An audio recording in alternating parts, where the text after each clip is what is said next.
This video is to be used for educational purposes only and is not intended to replace individual research or licensed investment advice. Unique experiences and past performance does not guarantee future results. Trading stocks, options, and spot currencies involves substantial risk, and there's always the potential for loss. Your trading results may vary. No representations are being made that any software or training will guarantee profits or not result in losses from trading. This is the Premier Trade Market Wrap with Ivan Caesar. Good afternoon, everybody. Welcome to the Premier Trade Market Wrap for Monday, July 16th, 2007. The Dow Jones hit new highs today, but looks can be deceiving as declines led advances 2-1. Subprime worries continue to plague investors. Dow closed in new territory, higher by 43 points at 13,950, while the Nasdaq lost about 9 points, closing at 2697, and the S&P 500 losing about 3 points, closing at 1549. Manufacturing activity in the New York area stayed at its highest level in a year in July. The bank's Empire State Manufacturing Index rose to a reading of 26.5 in July, up from 25.8 in June. Economists had been expecting the index to slip back to 17 after it jumped from 8 in May. The General Business Conditions Index among surveyed businesses stood at its highest level since last June.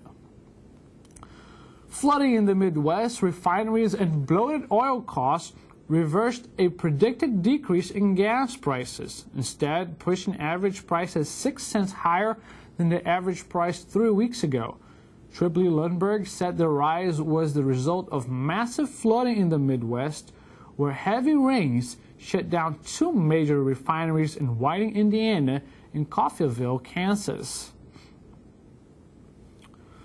Wireless telecommunications company Vodafone Group denied a report that it was considering a $160 billion bid for Verizon Communications, a move that would consolidate ownership of the wireless joint venture. Vodafone and Verizon have joint ownership of Verizon Wireless, the second largest mobile service provider in the United States in terms of subscriber base. Verizon has said it was interested in taking full ownership of the profitable asset. IHOP said it has agreed to buy the bar and grill chain Applebee's International for about $1.9 billion in cash. Under the deal, IHOP will pay $25.50 a share of Applebee's, which has been under pressure from a shareholder for a slumping performance. The price being offered is a 5% premium over Applebee's closing price on Friday.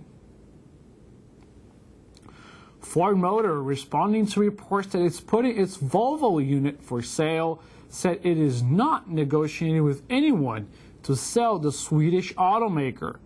News reports say the decision to sell Volvo, which is part of Ford's premier automotive group, was made in the past 2 weeks, but that the timing of the sale had yet to be decided.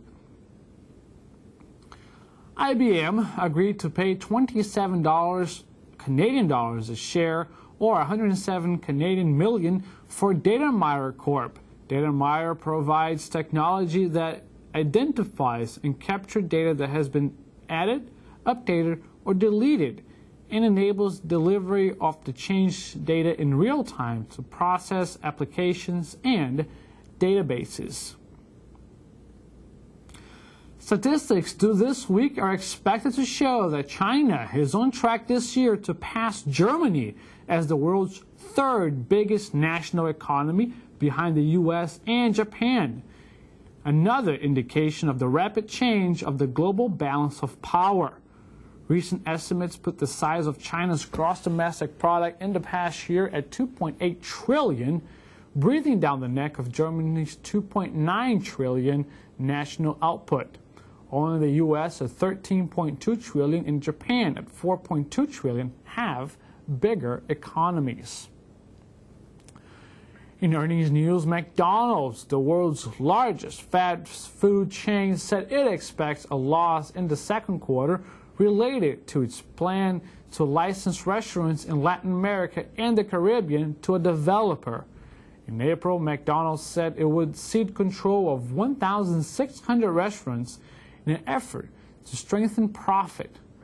McDonald's then will take a $1.31 per share charge related to the deal and expects a loss of about 60 cents per share. Scheduled economic reports include the Retail Chain Index for the week of July 14th, the Producer Price Index for June, capacity utilization from June, and industrial production for the month of June. As for earnings reports, we have Intel, Yahoo, Coca-Cola, Merrill Lynch, Datalink, Crown Holdings, Healthcare Services Group, Interstate Bakeries, Regions Financial Corp., Wells Fargo, and Fulton Financial. This has been the Premier Trade Market Wrap for Monday, July 16th, 2007.